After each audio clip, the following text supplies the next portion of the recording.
Hello, knowledge seekers. In this episode of 20-Minute Books, we delve into the provocative realm of human psychology with Why Everyone Else is a Hypocrite by Robert Kurzban.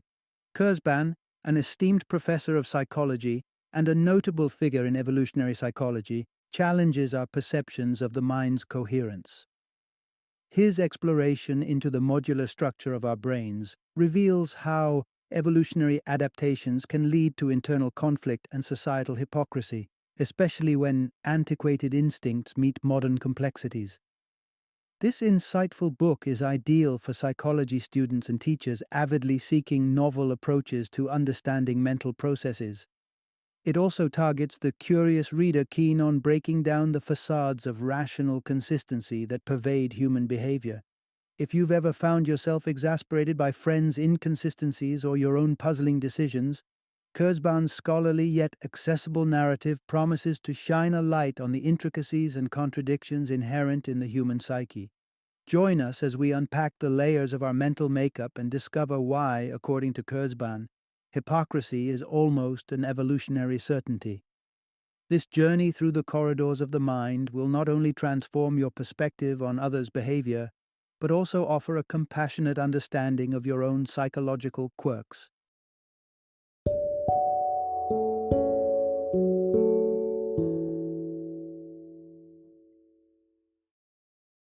Why Everyone Else is a Hypocrite, Evolution and the Modular Mind. Introduction. Discover the hypocrisy in all of us and the fascinating psychology behind it. Hypocrisy often gets a bad rap, and rightfully so. But what if I told you that everyone, including you and me, is a bit of a hypocrite, and that it's not entirely our fault, but rather a quirk of our evolutionarily crafted brains? Sounds intriguing, doesn't it? That's precisely what we'll explore as we delve into the concept that everyone else is a hypocrite, often without even realizing it. Understand your brain's hidden app store. You know that smartphone of yours packed with apps you rarely use, but somehow can't bring yourself to delete. Your brain operates surprisingly similarly. It's filled with mental modules akin to apps designed for specific tasks. But occasionally, they can activate in situations they aren't quite suited for. When this misfire happens, our actions and our stated beliefs might not line up. Hello, hypocrisy. Embrace the quirky tools of the mind. Imagine you're in a pinch and need to make toast, but your toaster's broken. You might opt for a butane torch because it gets the job done. This little anecdote is a metaphor for how our brain's tools, evolved for one purpose, can be repurposed for something else entirely. It's this repurposing that can lead to contradicting oneself without even noticing. Why thinking you're a great driver makes sense, sort of. So you've had a car accident, yet you still insist you're a great driver. This is your brain's self-serving bias at work, and believe it or not, it's actually pretty clever. Maintaining a perception of competence, even in the face of evidence to the contrary, can be beneficial. It acts as a psychological defense mechanism, preserving our self-esteem and allowing us to face the world confidently. As we navigate through these topics, prepare to uncover the hypocrite in all of us, and the surprising reasons why that's not as bad as it sounds. Part 1. Explore the evolution of the brain and its journey from simplicity to complexity. Behold the human brain, a marvel of nature's engineering, a labyrinth of thought waiting to be traversed. Ever wonder how we evolved from primitive beings to creators of art and architects of the modern world? Let's demystify that evolution with a nod to evolutionary psychology. This branch of science views the brain not as a celestial masterpiece, but as a biological marvel shaped by millennia of evolutionary tweaks and turns. You see, the brain is an intricate network of neurons, much like circuits in technology, but instead of binary codes, we've got electrical impulses zipping through our grey matter. Trace back the brain's lineage, and you'd find our ancestors' brains were far more rudimentary. It's similar to how our computers have evolved, from room-sized clunkers to sleek tablets you can carry everywhere. Charles Darwin's concept of natural selection steps onto the stage here. The main act? Genes expressing as traits, a peacock's tail, a cheetah's speed, and yes, our awe-inspiring brain. Those lucky enough to inherit traits that better adapt them to their environment, securing food, weathering storms, forming societies, get a ticket to the next round, passing those traits along. Our brain's current design owes its applause to ancient hurdles our forebears leaped over. We're often told that rationality reigns in our cranial realm, with philosophers waxing lyrical about a single unyielding self and a suite of unified beliefs. But that's more myth than reality. Contrary to this elegant narrative, our mind is more a patchwork quilt than a seamless tapestry. The brain began as a basic tool, gradually gaining features and functionalities, and perhaps a few glitches, like the occasional hypocrisy, as it faced new challenges. Let's dive into how this ancestral apparatus grew into the complex entity we host in our heads today. Part 2. When specialized tools fall short, a touch of ingenuity is required. Picture this. You're at the breakfast table, reaching for the toaster. However, today is a bit unusual. It's not there. In its stead, a butane torch lies on the counter. Odd choice for browning bread, but sometimes life demands improvisation. This is the essence of specialization. Each device or tool we use is crafted with a particular purpose in mind. But what happens when it's not available or suitable? We cherish our specialized gadgets, from the toasters in our kitchens to the calculator apps on our phones. They've been fine-tuned to work efficiently. A toaster heats just enough to crisp bread without wasting energy. A calculator app computes without requiring pen and paper. Now let's venture into the wild. A campsite where the trusty toaster is miles away and your survival, well, at least your breakfast, depends on available tools. Cue the butane torch. It's not just for campfires, but now a makeshift toaster. Not optimal, but it works. Suddenly, the highly specialized device seems too limited, and we find ourselves longing for something more versatile. The challenge with creating tools lies in the balancing act, making them specific enough to do the job well, without being so limited that they can't adapt to new tasks. The perfect multi-tool is a rare find indeed. So, how do we bridge the gap between hyper-specific efficiency and adaptable versatility? Interestingly, our very own brain has found a way to merge these two seemingly opposing qualities. Stay tuned for the next insight and discover the brain's clever approach to getting the best of both worlds. Part 3. Our brain's modularity. A symphony of specialized abilities in harmony. Imagine our early human ancestors, navigating a world where a split-second decision could be the difference between life and a saber-toothed tiger's dinner. In such a high-stakes environment, they needed a toolkit not just for one task, but for many. And what a magnificent toolkit they developed. The human brain, the ultimate multi-purpose device with the ability to combine specific functions for endless possibilities. Your brain doesn't just carry one function. It's a grand assembly of modules, each fine-tuned for a task. Be it recognizing a familiar face in a crowd, or devising an escape path through dense wilderness. Let's make the comparison to something more in our century, a smartphone. You've loaded yours with apps for various tasks, from tracking your steps to catching up on the latest news. But the phone itself? It's not pigeonholed into one task. No, it juggles these apps with grace, shifting focus as you tap and swipe through your digital day. The brain's modularity is akin to this digital dance. It's a collection of specialized units or modules, each dedicated to a function.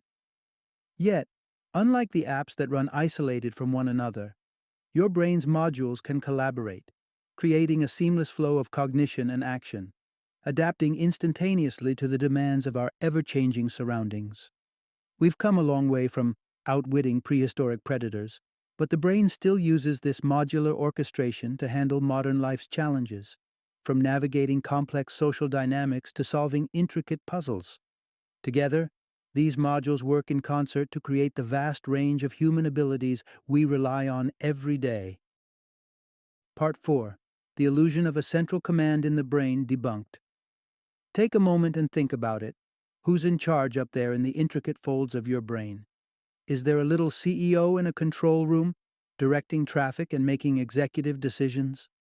It's a tantalizing idea, but the reality is a bit more decentralized. Your mind isn't a boardroom with a boss calling the shots. Instead, it's a bustling marketplace with each vendor or module operating independently. In this symphony of mental activities, there isn't a conductor on a podium. Each section of this neural orchestra knows its part and plays in concert, often without a conscious cue.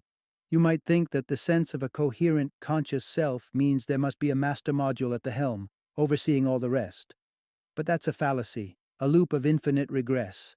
A brain to manage the brain's modules would need another brain, ad infinitum. It's a mental matryoshka that never ends. Even our sense of consciousness doesn't get the VIP pass to the role of manager. Many processes chug along beneath our awareness.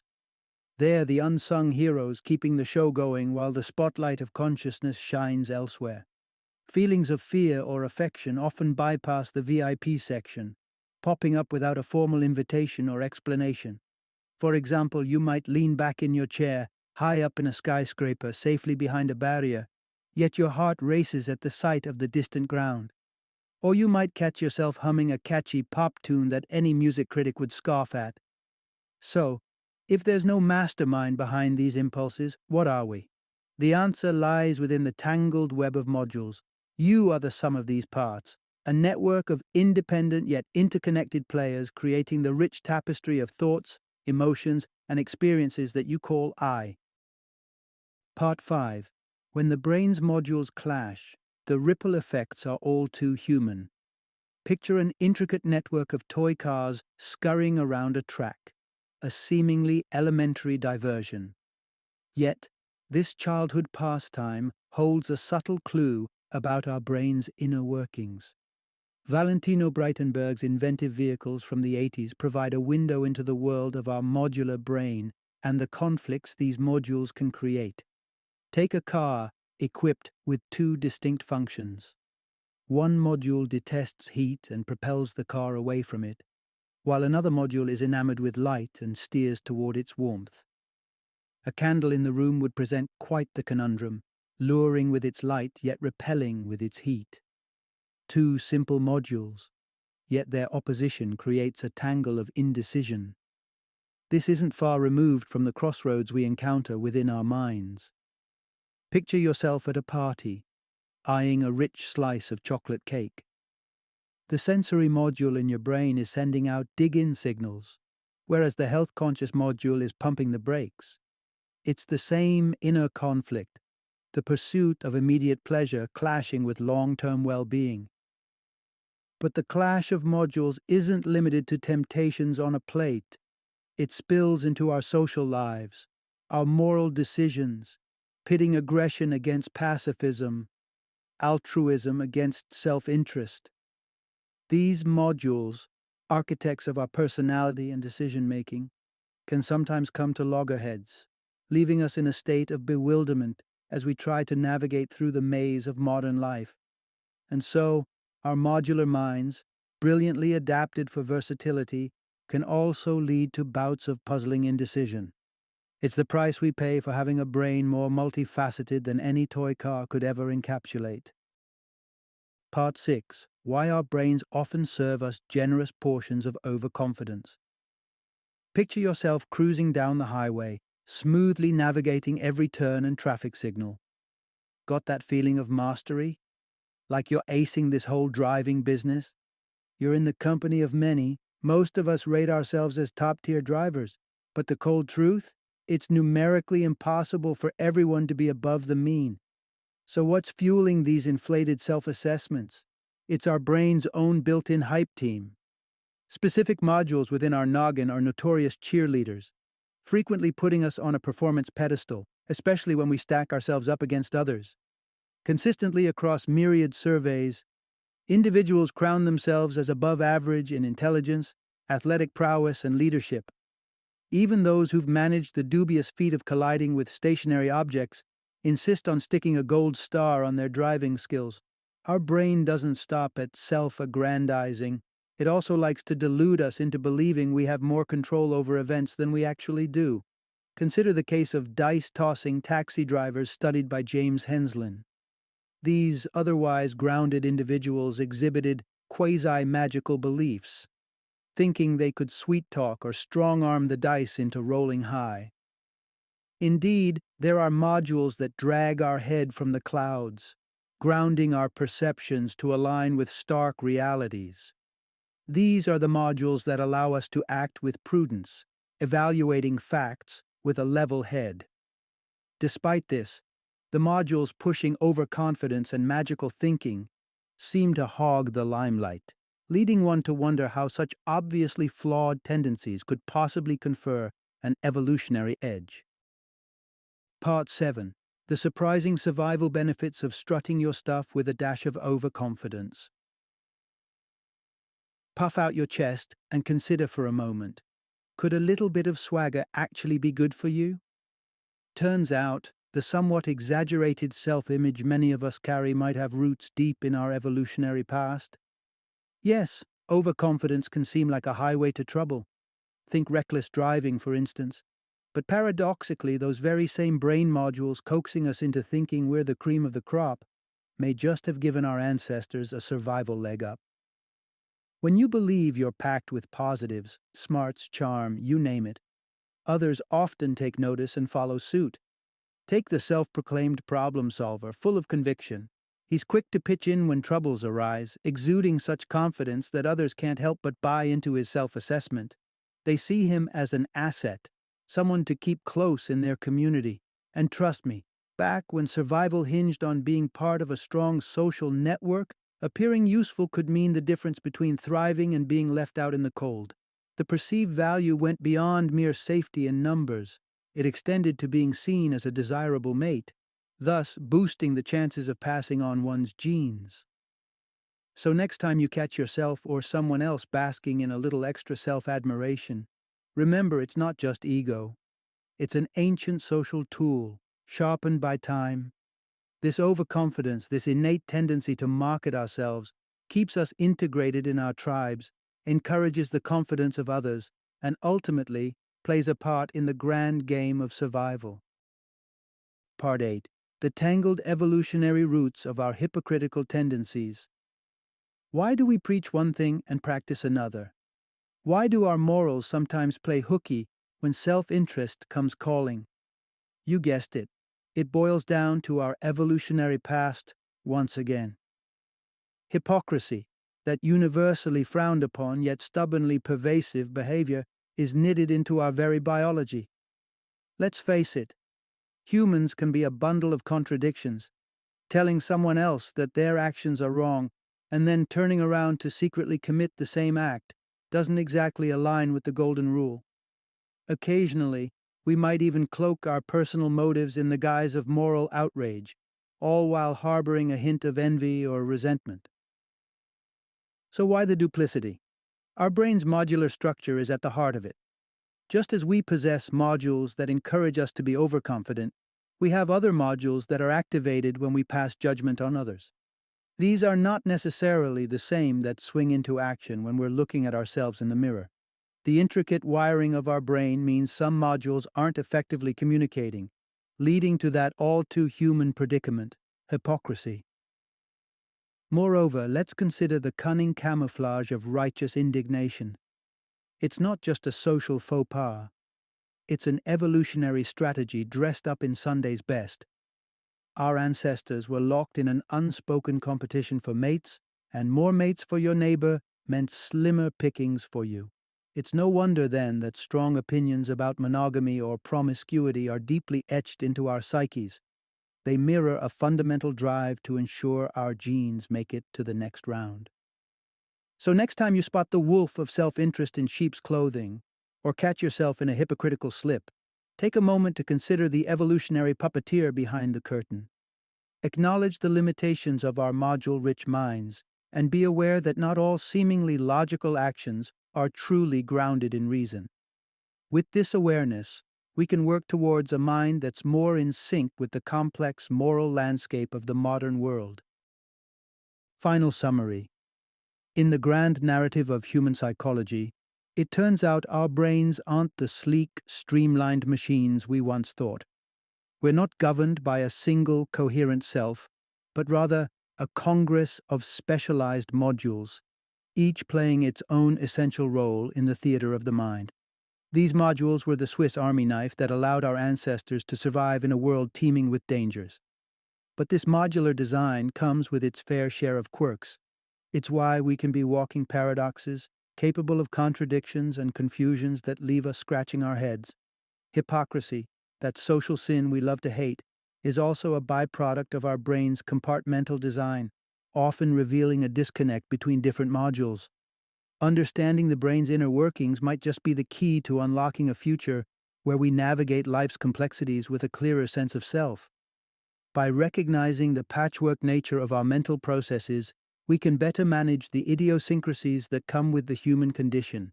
This insight doesn't just illuminate the past, it lights the way forward as we continue to evolve and face new challenges head on.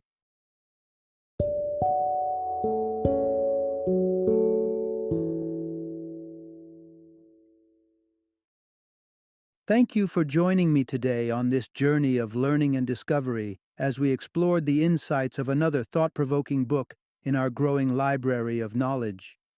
If you've enjoyed our time together, please take a moment to follow our podcast, give us a 5-star rating, and share 20-minute books with other knowledge seekers. Your support truly means a lot.